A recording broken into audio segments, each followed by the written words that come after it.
with Sam Seder. The destiny of America is always safer in the hands of the people than in the conference rooms of any elite. Sam Seder. They are unanimous in their hate for me, and I welcome their hatred. We must guard against the acquisition of unwarranted influence, whether sought or unsought, by the military-industrial complex. The Majority Report with Sam Seder. Ever get the feeling you've been cheated?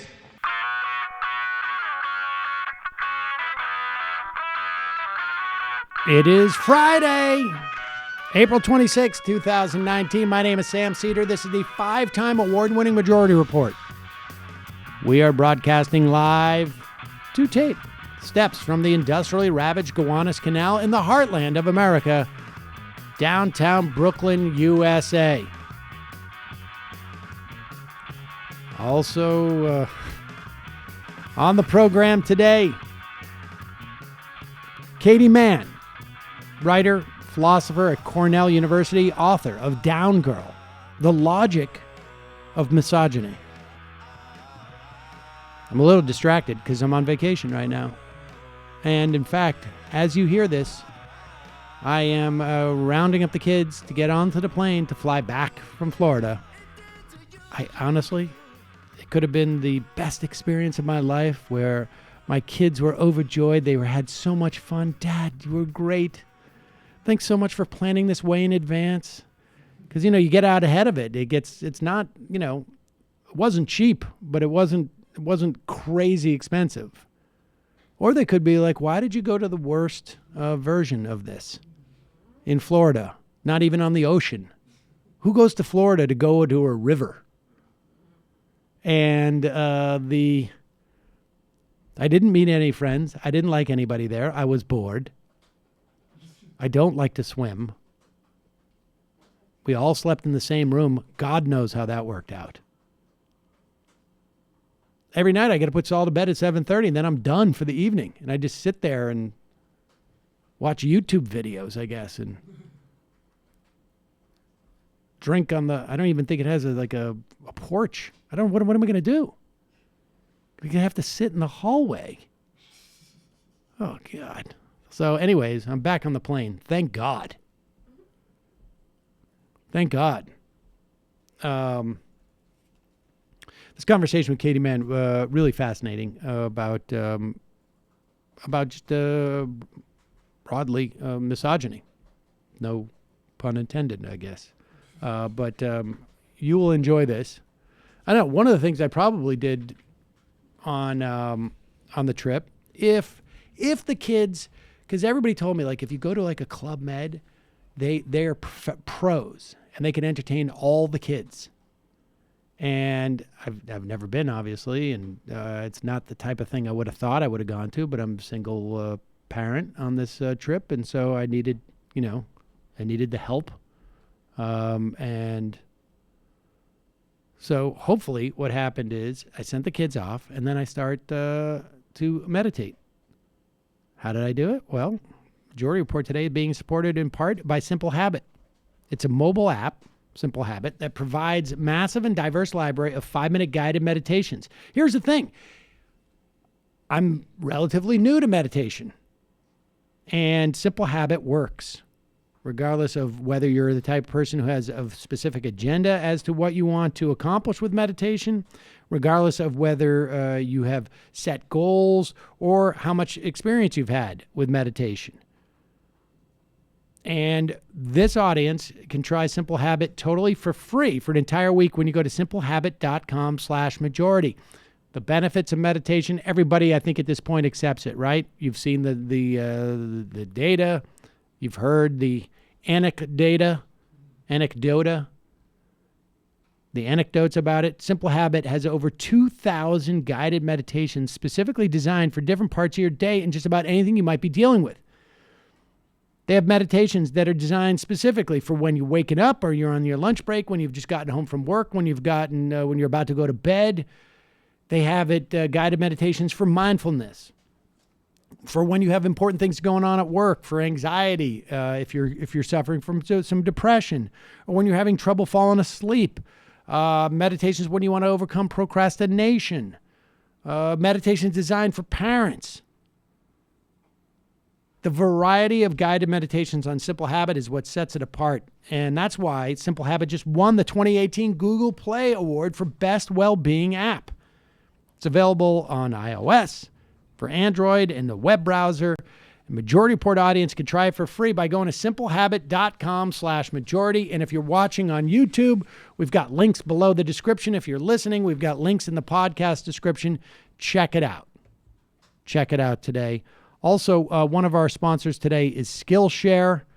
We've talked about them quite a bit. Skillshare is a vibrant online learning community that offers courses on everything from design to video editing to photography, business, technology, cooking, meditation, everything in between.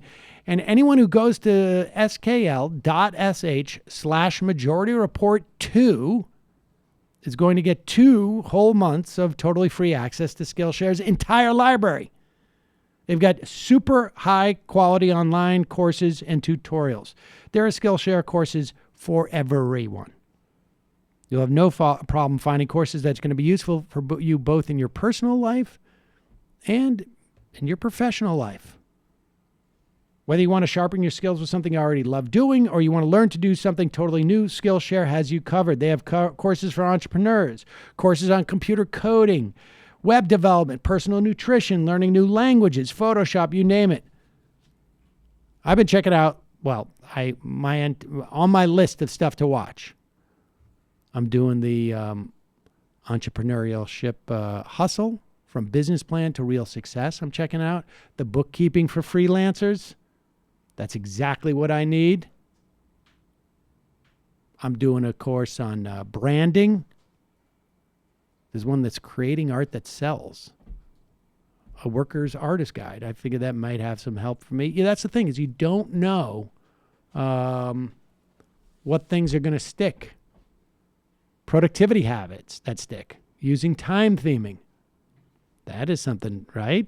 Yeah. I saw you nod your head, Matt. You're on that.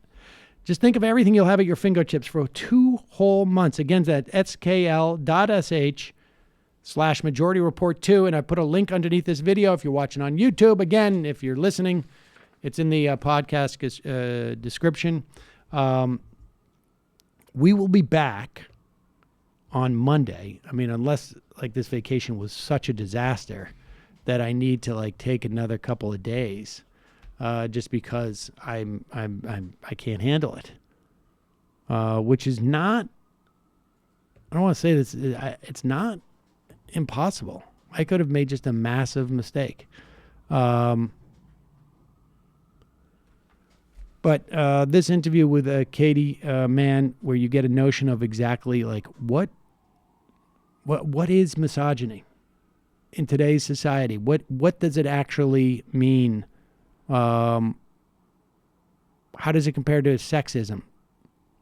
What is it in the context of public life and politics? Kate Manne is a writer and philosopher at Cornell. We'll take a quick break. When we come back, we'll listen to her discuss Down Girl, the logic of misogyny.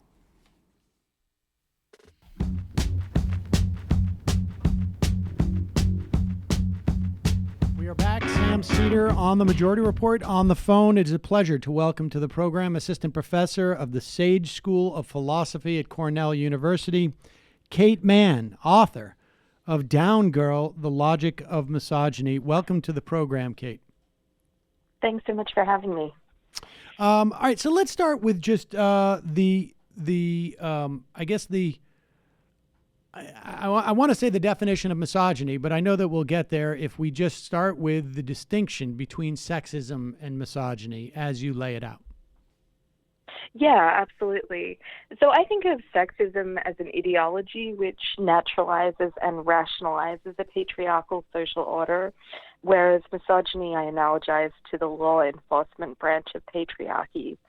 So for a kind of slogan, you can think of sexism as wearing the lab coat and misogyny going on witch hunts. Sexism is wearing the lab coat and misogyny is going on witch hunts. I mean, so are they part of the same? I mean, they're obviously part of the same system, but one is. I okay. Well, so let's start with the sexism in the context of establishing the patriarchy. I mean, I think. I hope that most of our audience at least has a reasonably sound concept of this. But I mean, walk us through that. What does that mean? I guess in practice, and then we'll talk about some of the sort of more recent examples that, in some ways, inspired maybe your work, but certainly were points of departure. Yeah. So one way of thinking about it is that sexist ideology will often come up with reasons why it just makes sense for women to be in patriarchal service positions. So maybe we can think about certain quite dubious sort of pseudoscientific findings that women are more caring or empathic or nurturing by nature, supposedly, whereas what subsequent research often reveals is that if you incentivize men, they end up being as empathic as women on average. So it's both bad science and it's also science that kind of makes sense of patriarchal social roles, like women being in positions of pleasing and serving and caring and nurturing, rather than having a more egalitarian distribution of labor. Does that make sense? To think about it that way? Yeah, I mean, I mean that is in one, I guess, sort of like the sort of the roles that are assigned to us, based on sex, in one particular realm. But I imagine it's more. It's also you have more to say on it more broadly throughout society. Yeah, absolutely. So you can also look at the flip side of this, which is kind of rationalizing and naturalizing men being in leadership positions and being in positions of male-dominated authority. So I think of sexism and misogyny as often working in tandem. So the sexism kind of justifies reserving those positions, those masculine-coded leadership positions for men, and misogyny then kind of comes in and enforces it when sexist ideology proves insufficient to keep those positions reserved for usually privileged men. Okay, so so how does that? I mean, give us an example of how that would work. I mean, so if sexism is the sort of the law, and misogyny is the club that makes sure that we or women follow the law. I mean, give us an example of how misogyny does that. Yeah, so I think often the form that it takes is punishing, showing resentment, and other kind of negative, reactive, hostile attitudes to women who are non-conforming in some way. So that could mean being perceived as being insufficiently caring. It could mean taking away something which men are perceived as entitled to, such as said leadership positions. Or it could be being deviant along gendered lines by being not clearly conforming to the gender binary or being a trans woman. I think a lot of different possible violations of patriarchal law and order are possible, and then result in these kind of punitive, resentful, and hostile attitudes. What you write that that there is a naive conception of misogyny. What? Tell us what that is and why. Yeah, so I think of my work as being opposed to this naive conception of misogyny, according to which misogyny is hatred for any and every woman, or at least women very generally. And the reason why I think that conception makes misogyny a kind of very rare property, almost a priori. So before we've even investigated the society, is given that patriarchal roles involve women pleasing and serving men, it would be really strange if someone wanted to bite the hand that soothes and serves them. So I think misogyny is much more about trying to get non-conforming women in line, although it's not restricted to that. It also can involve punching down behavior, so taking advantage of the fact that women are often in more vulnerable positions in a patriarchal society. But it does often have this effect where it singles out as targets or victims women who are perceived as quote-unquote bad women. Okay, so you got to walk me through this a little bit more. So this, the idea that it is simply some type of psychological manifestation doesn't make sense insofar as because of the role that women play in society. Yeah, think about it like this. So here's an analogy I think is helpful. So imagine that someone just hates restaurants, and it doesn't matter how much the restaurant pleases exactly their palate or their sensibility or their aesthetics. They're just against restaurant simpliciter. That's kind of an odd psychological disposition. But the naive conception of misogyny makes misogyny out to be kind of like that. So no matter how much women are pleasing and serving and loving and performing service with a smile, it makes out misogyny to be this universal hatred of women despite all of that. And that's just kind of odd psychologically to think that no matter how good she is at basically, performing certain, service functions and performing reproductive, emotional, social, and domestic labor, to think that she'd still be disliked or hated despite all of that. It would make misogyny a very rare property rather than one that we actually have to take a look and see how much or how little it's instantiated in any given milieu. Let me just play devil's advocate here and using your restaurant analogy. Yeah, sure. I'm hungry, and the only place for me to get food is restaurants, but I resent restaurants because of that. Yeah. Why? So I actually think that's one form misogyny can take. So I sort of think about people in the position of being hungry and waiting to be served, and becoming resentful in particular of a server who seems to be not serving them, and who seems maybe to be waiting on other tables. They feel entitled to her service, and maybe they start banging their spoon on the table. Maybe they explode in rage and frustration.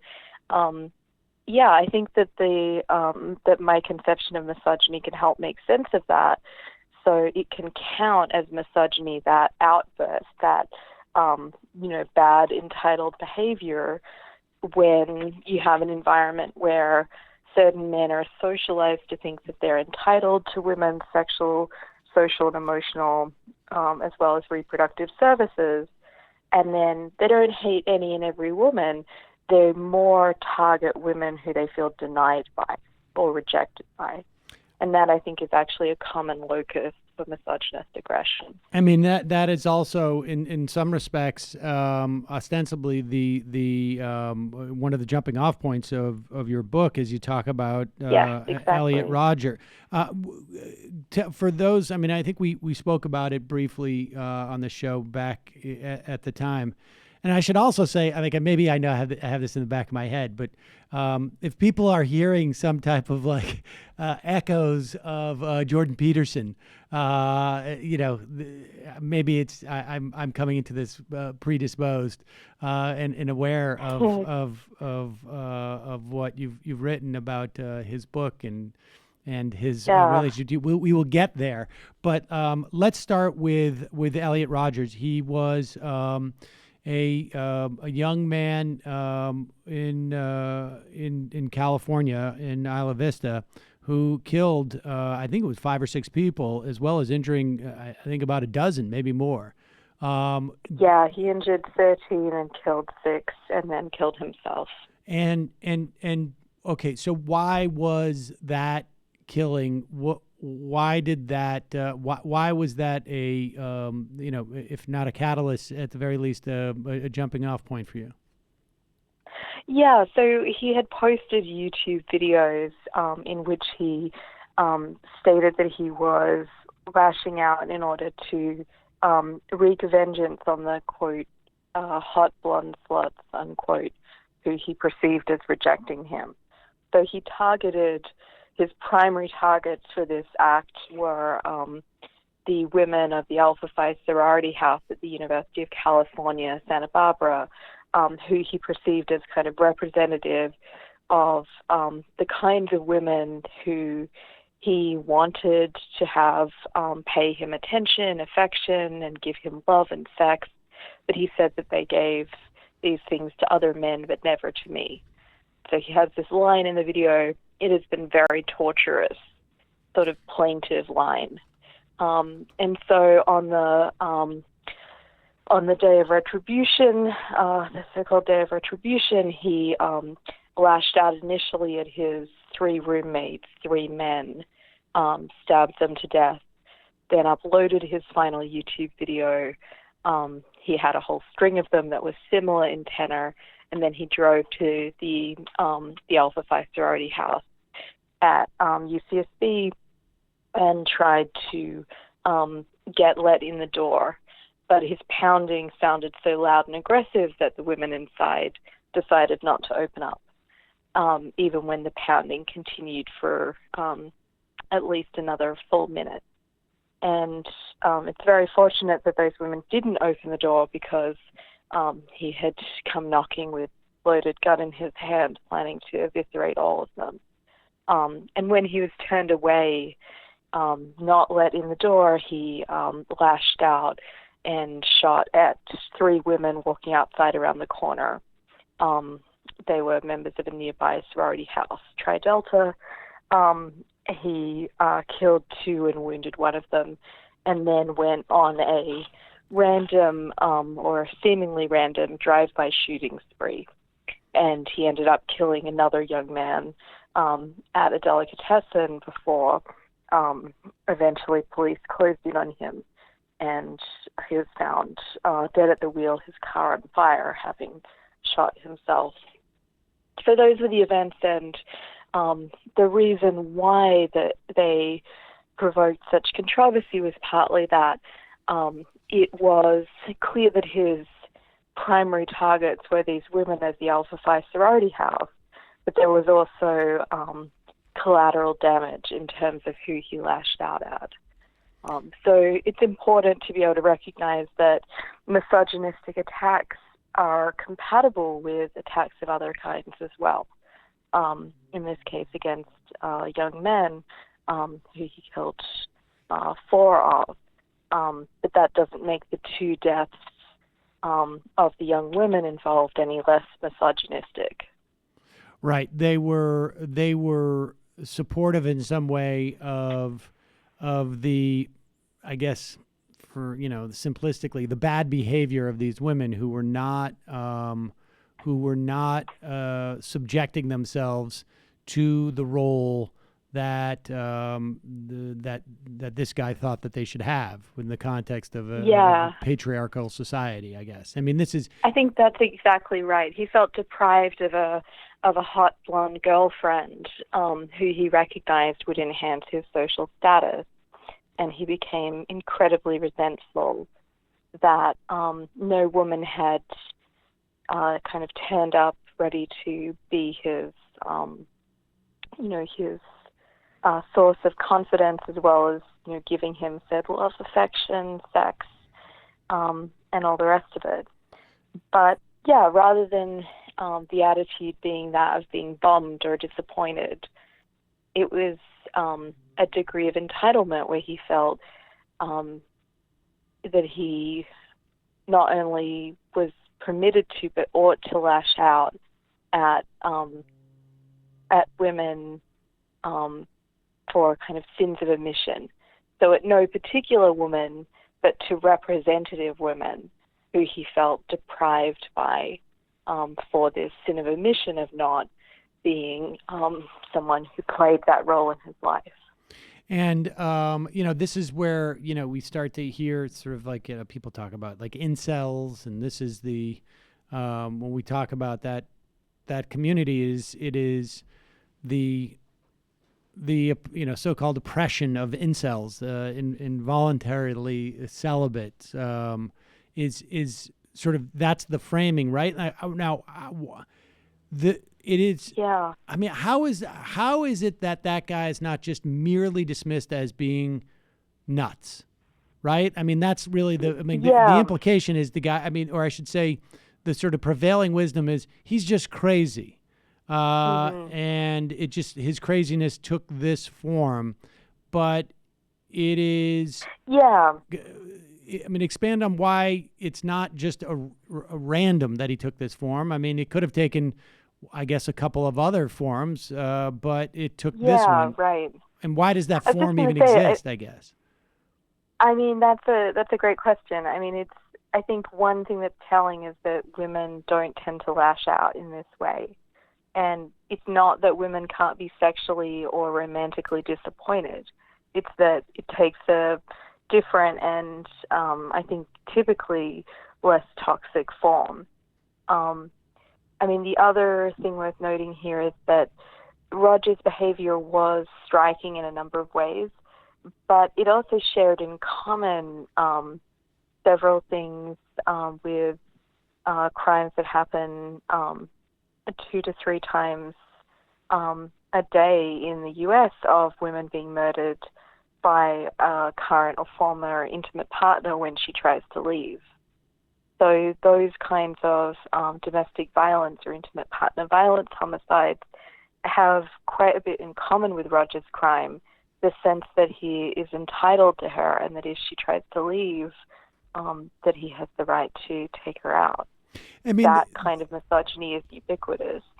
I mean, it's interesting because, I mean, there's not only obviously we see domestic violence is far more often perpetrated by males than females. I mean, it certainly happens that females also commit domestic violence against male partners. Mm-hmm. But that dynamic of choosing, to have women who are representative of the class of people, that to me seems much more unique in that sense. That, like, I don't know of. I mean, maybe I think, I'm trying to think of like something, maybe Eileen Wuornos, who was I think the only female serial killer. I mean, maybe on some level there was that quality, but, the idea that he would go out. It's incredibly rare. It's incredibly rare, but the idea that, the idea, though, that he would go out and it wasn't a particular woman as much as a class or a type of woman who he was going to punish to send a message. Yes, that's exactly right. And that's what makes a lot of these crimes quite scary. It's that, I mean, these women he had, I should say, too, he had not approached them. It wasn't that they'd actually concretely rejected him. He had stalked them from a distance. But his complaint was that they really, literally hadn't turned up on his, his proverbial doorstep ready to date him. And that kind of resentment of that class of woman, and again, resenting no particular woman for a sin of omission, but rather, that type of woman, the, quote, hot blonde slut, unquote, that he perceived as rejecting him, that makes for a kind of act that it's certainly true that only a tiny percentage of men do this, but it's almost exclusively men who do that. So it's crucial that we hang on to that distinction between, it's true, it's of course true, not all men, but it's almost only men who do this, and it's usually, typically women who bear the brunt of that aggression. And this guy is obviously a marginal figure. But I guess the idea is that what's within the margins is this, I guess, a gendered economy, right? And Yes. and it just expand on what that gendered economy is, that in its most marginal and extreme forms leads to this type of disciplining of the class of women who are not, doing as they're supposed to in the context of this economy. Yeah, no, that's a very good way to put it. And I mean, and again, just to emphasize, I do think these kinds of acts are marginal but continuous with ubiquitous acts of domestic violence and domestic violence homicide. But what I think of there being this as a general kind of overarching way of thinking about misogyny in the US today, because I certainly wouldn't want to deny that we've made considerable and obvious feminist social progress in an egalitarian direction. But I do think there is an uneven economy of giving and taking, where she is, within, let's say, let's think about relations between, a man and a woman who, let's suppose that they're privileged in various ways, so white, cis, het, and similar age, and let's suppose wealthy and non-disabled too, to just make it a kind of initially epistemically clean case for these purposes. She is often held to be obligated to give designated men, so men who she's in a relationship with, certain kinds of feminine coded goods like for one thing, sex, for another thing, children, but also various kinds of moral goods like love, attention, affection, the very things that Roger felt deprived of. And he, on the other hand, is held to be entitled to take these things from her. And if she is not providing those kinds of goods, there is often a really, damaging, pernicious, and scary logic to it, where he is held to be entitled to claim those goods from her or from someone, such that there is a sense that he is sexually entitled, and hence the phenomenon of not really punishing or holding responsible these, very privileged, I call them hyper-privileged golden boys, when they take things like sex in rape from women. And are these goods, simply, you refer to them as moral goods, but to some degree, are they not also material? Yes, I absolutely. So I think it's a combination. So often the service, the kind of domestic, reproductive, and child-rearing service is absolutely partly material, and I think it's also useful to acknowledge it has this moral dimension to it, so that women are required not just to give certain things to men, but to do so with a proverbial smile and with a kind of transparency of mind, so that she's not just perceived as giving these things, but giving them freely and lovingly and willingly. Does that make sense? Yes. And it's, but I wonder, if the moral follows the material, right? Like even like the loving and the attention, that's to help me when I get home from work, and it's going to increase my productivity, and that's a marketing value. And also, I don't want to have to question whether you're just doing this for your own material gains. Like we're not partners in this endeavor, because if I have a sense that you are loving me when I come home, and you are taking care of the kids because we're part of some type of business arrangement, that doesn't, that puts you on even more of an equal footing with me than I'm comfortable with. It's just like, I'm giving you this stuff, and I do it because you provide me with such attention that it makes me feel good. Yeah, it has to feel good. It has to feel both natural, willing, loving, and all the rest of it. And I think it's right that it's not meant to feel transactional, even though in some sense, if you look at this, if you take a bird's eye view of this, it looks very much like a kind of moral transaction. But I think part of it too is, these kinds of exchanges are very much embedded in a capitalist system in, the U.S. Context. So it's partly about patching him up at the end of the day, where he might have, a damaged body as well as a damaged ego due to genuinely oppressive capitalist forces at work. It makes a lot of sense within an overall capitalist, within late-stage capitalism, that we would still want women performing certain kinds of ego-boosting and patching-up roles in order to restore a widget maker to full widget-making capacity by morning. Is it a relevant question at this point to ask, like, what came first, the moral justification for the sexism, or the sexism providing support for, like I'd say, a capitalist system or maybe some other system, and the morality being like the more righteous, rationale for it? Yeah, I love that question, and I share that question. I don't feel like I have an answer to it. I feel like that's probably a question for an anthropologist or a historian of gender.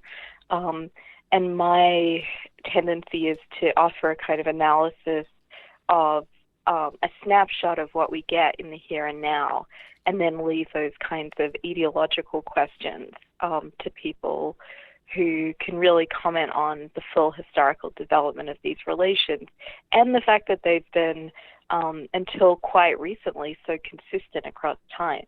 Because that's a fascinating aspect of this, that, feminist social progress is a historical anomaly. And I think we have to be very careful that we don't go back. So let's talk a little bit about the present time. I mean, there are two things that obviously you write about the response to Hillary Clinton in 2016 and what drives that. And I'm particularly interested in the idea of, like, I mean, you're looking at misogyny from the perspective of the victim versus the perpetrator, and I mean, speak to that on just that level, because I mean, I have this theory that, to the extent that people could be misogynist, could have, or even racist on some level, and voted for Obama and then voted for Trump, that from the perspective of a perpetrator, which may be a little bit easier based on, where I sit in the context of society, easier for me to relate to, is this notion of, like, we're not going to have two non-normal presidents in a row. Like, we gave you one non-normal president, and and now you're coming back to us for another. That the distinction in the mind of someone who is racist is not just like, oh, I just dislike other people based upon their skin, as opposed to on their gender too. Like, the idea is, like, you're just not like me, and therefore, a white. Yeah, I mean, I think so. I mean, I think that's really interesting. Two things are maybe worth noting. So, I think it's not necessarily a not like me, because white women, the majority of white women who voted, as of course you know, voted for Trump over Clinton. I think it's maybe, as you said earlier, an anomalous president, someone who isn't a traditional fit for this highly white-coded, masculine-coded, ultimate power position. And I think that there is a very real element of, people are reluctant to vest their trust and really their kind of moral as well as a material support. They're reluctant to get behind non-traditional occupants of that kind of role. And I think equally importantly, they're reluctant to see a white man go down in terms of losing the election. So one set of empirical findings I've been really interested in is if you put men and women in head-to-head competitions for masculine-coded leadership positions, women tend really strikingly to lose out. So the majority of people will find her not competent if the information is ambiguous, and not likable if the information is unambiguous that she is just as competent as the man. And that is around 85% of people in one of these studies who would prefer the man to the woman, despite the fact that their personnel files were alternated on average. So on average, participants had the exact same information about the man and a woman competing for this vice president position at a company. And the subjects but participants in that study. I'm sorry. The subjects. Go ahead. The subjects were both men and women, or right? Yes. I mean, so wow, that's fascinating. That's right. It was just as much an effect for women as men, and you often find that in studies like this, that gender biases are as prevalent in women, or nearly as prevalent in women as in men. I've seen that effect quite a bit in these kinds of studies. And that suggests that it's not so much a being similar to oneself. It's just a classic structure that's been set up. I mean, from my perspective, exactly. from my perspective as an aged white guy, it happens to be not like me. But it is from other perspective, it's just like not the norm, not the obvious answer, not the not someone we're comfortable with in that role, right. And not someone we're comfortable losing that kind of head-to-head fight. What I mean, it reminds me on some level of the idea that black people can also maintain some perspective of white supremacy, that there is a structure right. that exists, and they can buy into false narratives about black people in this country. And I think that there is a parallel there, but I suspect white women are even, white women are really need to be held accountable for perpetuating a lot of misogyny. So I think there's always a question about, and I don't really want to comment, as someone who's white, on exactly to what extent it's true that there can be false narratives internalized by black persons, say in the U.S. But I definitely think it's true that white women have internalized some very damaging misogynistic narratives, and also, by the same token, a false sense of obligation to uphold and support white men.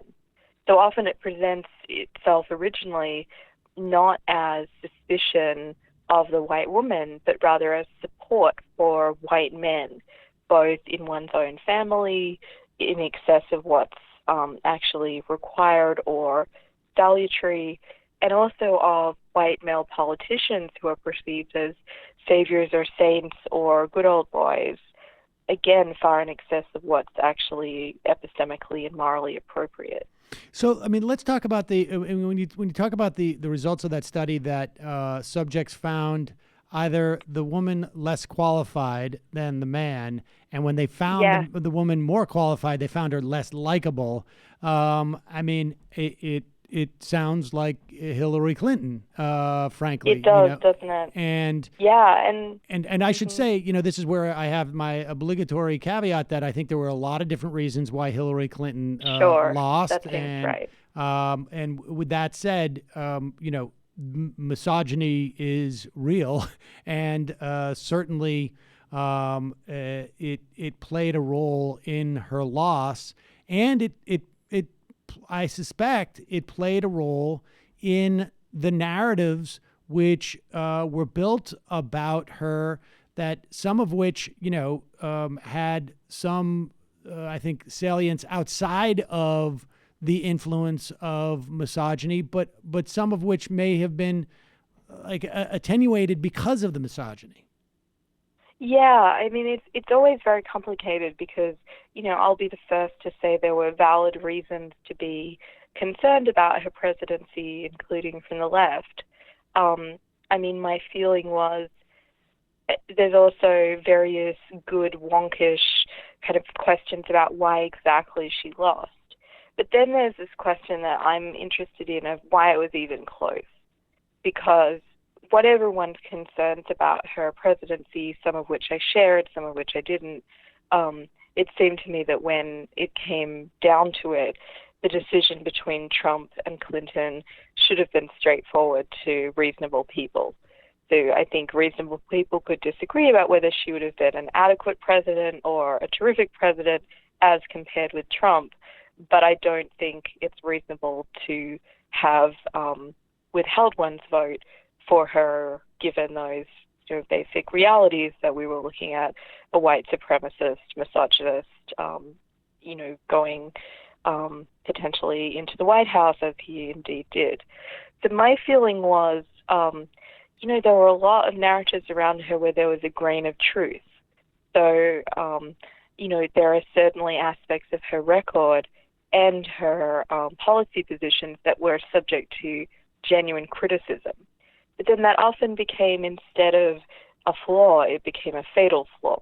And people felt they couldn't, in good conscience, vote for her, and were kind of excessively disgusted by aspects of her history that are of serious concern, but also didn't receive the same kind of censure in Obama, for example. So I think misogyny is complicated because it often involves zeroing in on genuine moral flaws and then kind of going nuts and holding them to be much more serious and much more disgusting than they actually are.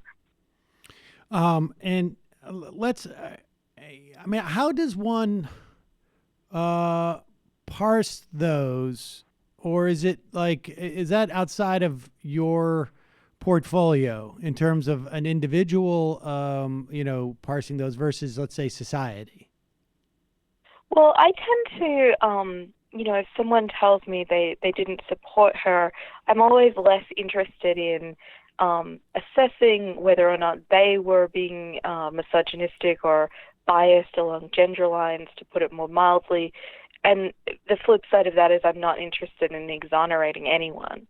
I think, though, as a kind of broad social question of why people were so reluctant to get behind Clinton in order to keep Trump out of the White House, misogyny does have a real explanatory role to play, including in ways in which, real problems with her potential presidency became exaggerated, whereas men with comparable problems got a comparatively free pass. Did that misogyny commingle with, it could have been, right, like Donald Trump could have been horrible in some different way than he was horrible, right? Mm-hmm. It could be just like, even more obviously, let's say, incompetent. And yet, could he have been more obviously incompetent? I'm trying to come up with a way in which he could be, more horrible. I don't know what it would be, but let's say he wasn't also like explicitly misogynist, right? Like this how much of his really explicit misogyny. Not everybody has 19, women, somewhere between a dozen and 19 women, I think it was, who, had claimed that he had been sexually assaulted them or inappropriate in some fashion. Not everybody out there has, a recording of them saying the stuff that he said, right? Indeed. In the absence I think that probably helped him. I think it was emboldening to people who felt up in arms about so-called political correctness, which is really often an act of political correction. I feel like his shamelessness and his brazenness would have been very emboldening to watch. And so it's hard to see how this breaks down in terms of numbers. I'm sure there were some Republicans who were put off him because of that bad behavior, because, they have, much more principled stance, and so maybe they ended up not voting for Clinton, but also not voting for Trump out of, again, conscience. So I think those people certainly exist, but I think there were other people who were really attracted to his loud, brash, unapologetic, and sort of id-like manifestations of these rogue desires that had crept up, partly because people now are more subject to, I think, often appropriate corrections if they, if they say something that is sexist or misogynistic. There's a greater chance of being brought to account for that. And I think people don't like that. I think some people have a really hard time, getting used to that practice. And watching Trump mouth off was really liberating. And I imagine, sadly, too, to the extent that there's, if misogyny, or more specifically, I guess, sexism, misogyny being the sort of the practice that keeps you in line with the sexist set of rules. Exactly. If sexism has is a sort of almost like a roadmap for the way that some people feel that life should be, essentially, I imagine that in this day and age, that ambiguity, the ambiguity that's coming with the progress that you mentioned, provides creates anxiety. Right? Like, yes, absolutely. Like I'm being told that these are the law of physics, but yet I'm watching a hammer float up a little bit sometime. And what Trump did came in and he sort of like, he I guess, edified and made explicit, if you will, these existing laws, and brought some sense of reduction in anxiety, like things aren't changing. Yeah. I think that's exactly right. He shored up the existing social hierarchy, especially after the Obama era. And in a way, his incompetence, his ignorance, and his moral obtuseness showed people something that, sadly, to many Americans was reassuring, which is the least qualified, least promising, least morally upright white man can occupy a position of ultimate power in this country, even today, over a well-qualified white woman and succeeding well-qualified black man. Okay. And that, we shouldn't expect equality will come as good news to dominant group members. All right. So let me just ask you this lastly. Like when I describe Trump as fulfilling that for, a certain segment of the voting population, I also think of Jordan Peterson providing that for adolescent teenage boys, frankly, who are, also trying to navigate this world. Like, I need some clarity and this nuance that's involved, particularly because things are changing, sort of societally. And then, of course, within me as an adolescent boy, things are, changing. Like, that must be helpful.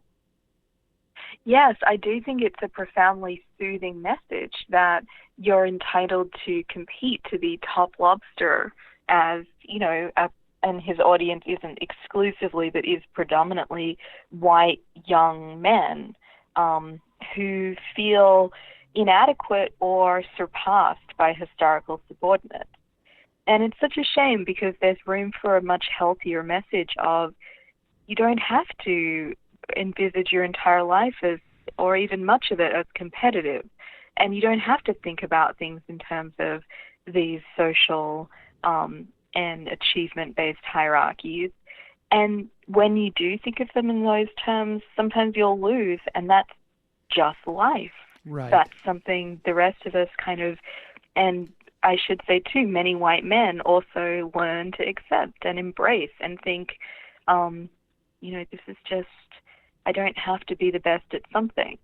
But I think Peterson is reinforcing the message that for those who've expected to be, historically dominant, that he's reinforcing that expectation rather than trying to challenge or undermine it, or give the message that I think is much more consistent with tough love, which is, you won't always win or dominate, and that's okay.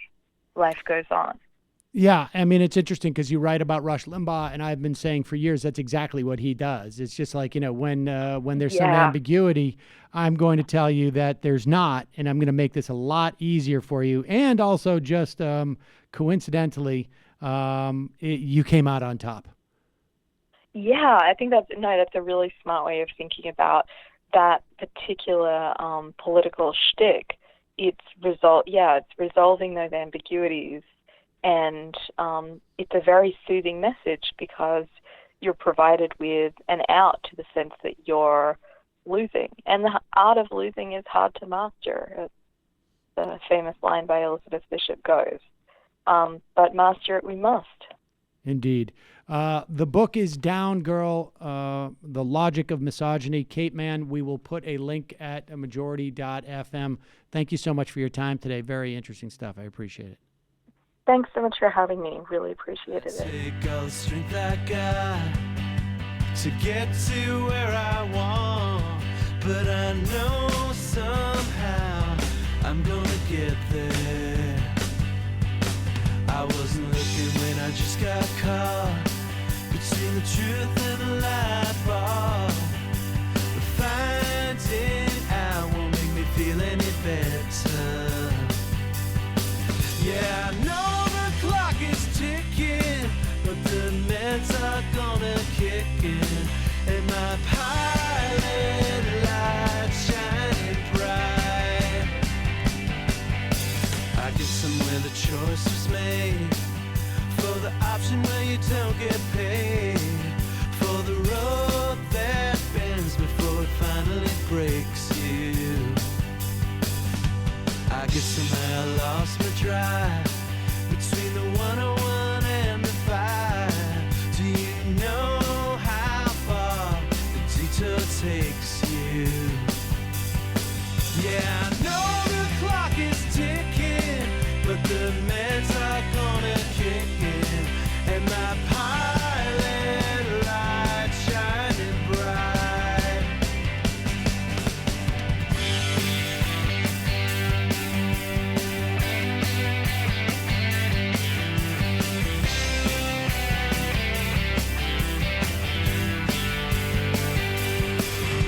The months drifted into years while I shifted